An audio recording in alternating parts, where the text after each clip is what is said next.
Hi hello ಎಲ್ಲರಿಗೂ ನಮಸ್ಕಾರ. ಇವತ್ತಿನ ವಿಡಿಯೋದಲ್ಲಿ ನಾರ್ಮಲ್ ಸ್ಟಿಚ್ಚನ್ನು ಉಪಯೋಗಿಸ್ಕೊಂಡು ತುಂಬಾ ಗ್ರ್ಯಾಂಡಾಗಿ ಈ ರೀತಿ ಪೈತಾನಿ ಸೀರೆಗೆ ಅಥವಾ ಸಿಲ್ಕ್ ಸಾರಿಗೆ ಕುಚ್ಚಾಕೋದು ಹೇಗೆ ಅಂತ ತೋರಿಸ್ಕೊಡ್ತಾ ಇದ್ದೀನಿ. ಕ್ರೋಶಾ ನೀಡಲನ್ನು ಉಪಯೋಗಿಸ್ಕೊಂಡು ಕ್ರೋಶಾ ಡಿಸೈನ್ ಹಾಕೋಕ್ಕೆ ಬರದೇ ಹೋದರೂ ಅಥವಾ ನಾರ್ಮಲ್ ಸಾರಿ ಕುಚ್ಚು ಹಾಕೋಕ್ಕೆ ಬರದೇ ಹೋದರೂ ಕೂಡ ನಿಮಗೆ ನಾರ್ಮಲ್ ಸ್ಟಿಚ್ ಗೊತ್ತಿದ್ದರೆ ಈ ಡಿಸೈನನ್ನು ತುಂಬ ಗ್ರ್ಯಾಂಡಾಗಿ ಹಾಕ್ಕೊಳ್ಬೋದು. ಇಲ್ಲಿ ನಾನು ಈ ರೀತಿ ಬೀಡ್ಸ್ ಸಿಗುತ್ತಲ್ಲ, ಪ್ಲಾಸ್ಟಿಕ್ ಬೀಡ್ಸ್ ಇದರಲ್ಲಿ ಮೀಡಿಯಮ್ ಸೈಜ್ ಬೀಡ್ಸನ್ನು ತಗೊಂಡಿದ್ದೀನಿ. ಈ ಬೀಡ್ಸಲ್ಲೇ ಸ್ವಲ್ಪ ಸ್ಮಾಲ್ ಸೈಜ್ ಬರುತ್ತೆ, ಹಾಗೆ ಸ್ವಲ್ಪ ದೊಡ್ಡ ಸೈಜ್ ಕೂಡ ಬರುತ್ತೆ. ಸಿಲ್ಕ್ ಥ್ರೆಡ್ ನೆಕ್ಲೆಸನ್ನು ಮಾಡ್ಕೊಳ್ಬೇಕಿದ್ರೆ ನಾವು ಈ ಬೀಡ್ಸನ್ನು ಉಪಯೋಗಿಸ್ಕೊಳ್ತೀವಿ. ಬೀಡ್ಸನ್ನು ಕವರ್ ಮಾಡೋದಕ್ಕೆ ಈ ರೀತಿ ಕ್ಯಾಪನ್ನು ಉಪಯೋಗಿಸ್ಕೊಳ್ತಾ ಇದ್ದೀನಿ. ನೋಡಿ, ಈ ರೀತಿ ಕ್ಯಾಪ್ ಸಿಗುತ್ತೆ, ಈ ಕ್ಯಾಪನ್ನು ತೊಗೊಂಡಿದ್ದೀನಿ. ಇದಾದ ನಂತರ ನಾನಿಲ್ಲಿ ಬೀಡ್ಸನ್ನು ತೊಗೊಂಡಿದ್ದೀನಿ, ಈ ಟೈಪ್ನ ಬೀಡ್ಸನ್ನು ತೊಗೊಂಡಿದ್ದೀನಿ. ಹಾಗೆ ಮತ್ತು ಸ್ವಲ್ಪ ಸ್ಮಾಲ್ ಸೈಜ್ ಬೀಡ್ಸನ್ನು ಕೂಡ ತೊಗೊಂಡಿದ್ದೀನಿ. ಇಲ್ಲಿ ನಾನು ನಾರ್ಮಲ್ ಸೂಜಿ ಇರುತ್ತಲ್ಲ, ನಾರ್ಮಲ್ ಸೂಜಿನ ತೊಗೊಂಡಿದ್ದೀನಿ. ಇದಕ್ಕೆ 2 ಎಳೆ ದಾರನ ಪೋಣಿಸ್ಕೊಂಡಿದ್ದೀನಿ. ಸಿಲ್ಕ್ ಥ್ರೆಡ್ ಇರುತ್ತಲ್ಲ, ಸಿಲ್ಕ್ ಥ್ರೆಡನ್ನೇ ನಾನಿಲ್ಲಿ ಉಪಯೋಗಿಸ್ಕೊಂಡಿದ್ದೀನಿ. ಸೂಜಿಗೆ ಸಿಲ್ಕ್ ಥ್ರೆಡನ್ನೇ ಪೋಣಿಸ್ಕೊಂಡಿದ್ದೀನಿ. ಹಾಗೆ ಇಲ್ಲಿ ನಾನು ಸ್ಕೈ ಬ್ಲೂ ಕಲರ್ ಮತ್ತು ಪಿಂಕ್ ಕಲರ್, ಈ ಸೀರೆಯಲ್ಲಿ ಸ್ಕೈ ಬ್ಲೂ ಮತ್ತು ಈ ರೀತಿ ಪಿಂಕ್ ಕಲರ್ ಇದೆ, ಅದಕ್ಕೆ ನಾನು ಇವೆರಡು ಕಲರನ್ನು ಉಪಯೋಗಿಸ್ಕೊಂಡು ಕುಚ್ಚನ್ನು ಹಾಕ್ತಾಯಿದ್ದೀನಿ. ಈಗ ಮೊದಲಿಗೆ ನಾನು ಈ ಸ್ಕೈ ಬ್ಲೂ ಕಲರಿಂದ 18 ಎಳೆಗಳನ್ನು ಸುತ್ತಕೊಳ್ತೀನಿ. ಇಲ್ಲಿ ನಾನೀಗ 18 ಎಳೆಗಳನ್ನು ಸುತ್ತಕೊಳ್ತಾ ಇದ್ದೀನಿ. ಸುತ್ತಕೊಂಡು ಸ್ವಲ್ಪ ಗಮ್ಮನ್ನು ಹಾಕ್ಕೊಳ್ತೀನಿ. ಇಲ್ಲಿ ನಾವು ಗಮ್ಮನ್ನು ಹಾಕ್ಕೊಳ್ಳೇಬೇಕಾಗತ್ತೆ, ಆವಾಗ ಇದು ಸ್ಟಿಪ್ಪಾಗಿ ಎಳೆಗಳು ನಿಲ್ಲುತ್ತೆ. ಎರಡೂ ಸೈಡ್ನಲ್ಲೂ ಕೂಡ ಗಮ್ಮನ್ನು ಹಾಕ್ಕೊಳ್ತಾ ಇದ್ದೀನಿ.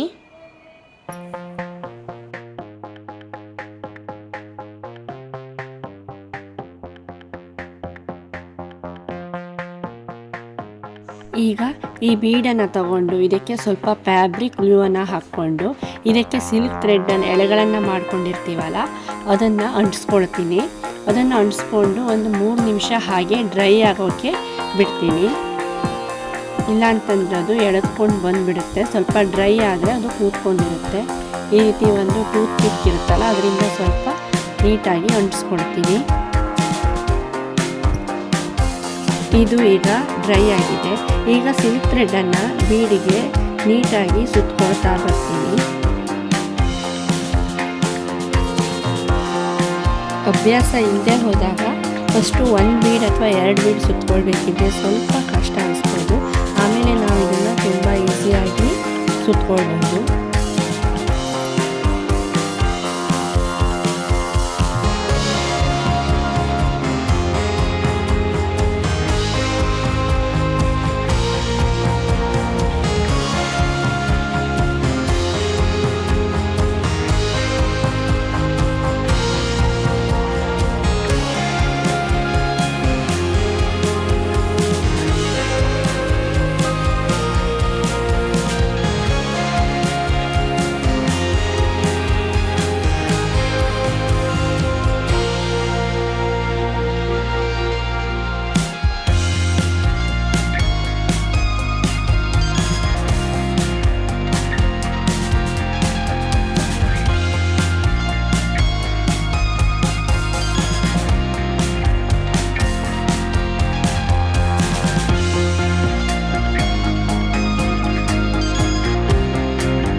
ಈಗ ಈ ಕ್ಯಾಪನ್ನು ಬೀಡ್ಸ್ಗೆ ಅಂಟಿಸ್ಕೊಳ್ತಾ ಇದ್ದೀನಿ.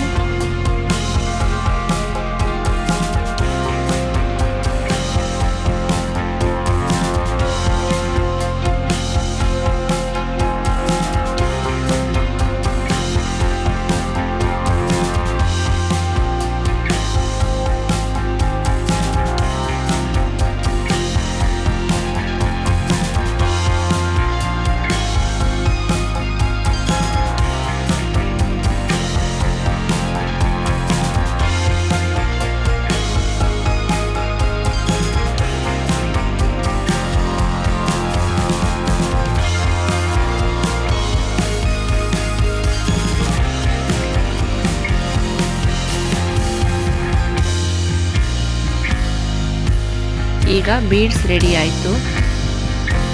ನೆಕ್ಸ್ಟ್ ಸೀರೆಗೆ ನಾನು 2 ಇಂಚಿಗೆ ನಾನು ಮಾರ್ಕ್ ಮಾಡ್ಕೊಳ್ತಾ ಬರ್ತೀನಿ.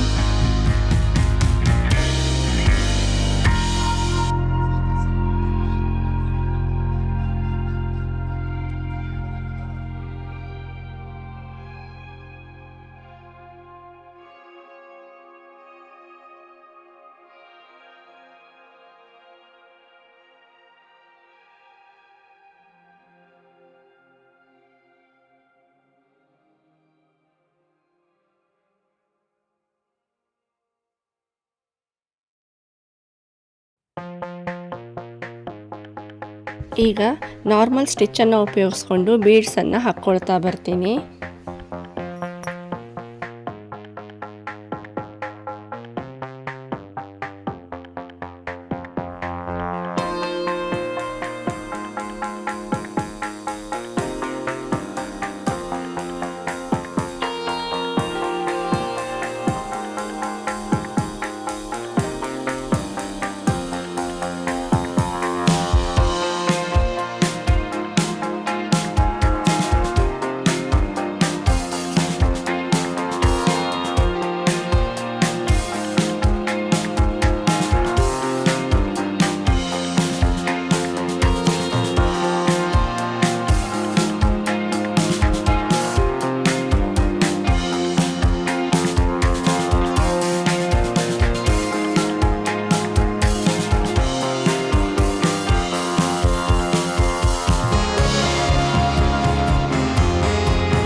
ನೋಡಿ ಇದು ಈಗ ರೆಡಿ ಆಯಿತು.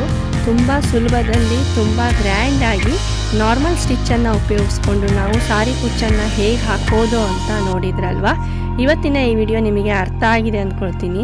ಇವತ್ತಿನ ಈ ವಿಡಿಯೋ ನಿಮಗೆ ಇಷ್ಟ ಆಗಿದ್ದರೆ ಪ್ಲೀಸ್ ಲೈಕ್ ಮಾಡಿ, ಶೇರ್ ಮಾಡಿ.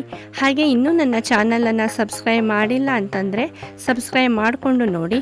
ಮತ್ತೆ ಮತ್ತೊಂದು ವಿಡಿಯೋದ ಜೊತೆಗೆ ಸಿಗ್ತೀನಿ. Thank you for watching. Take care.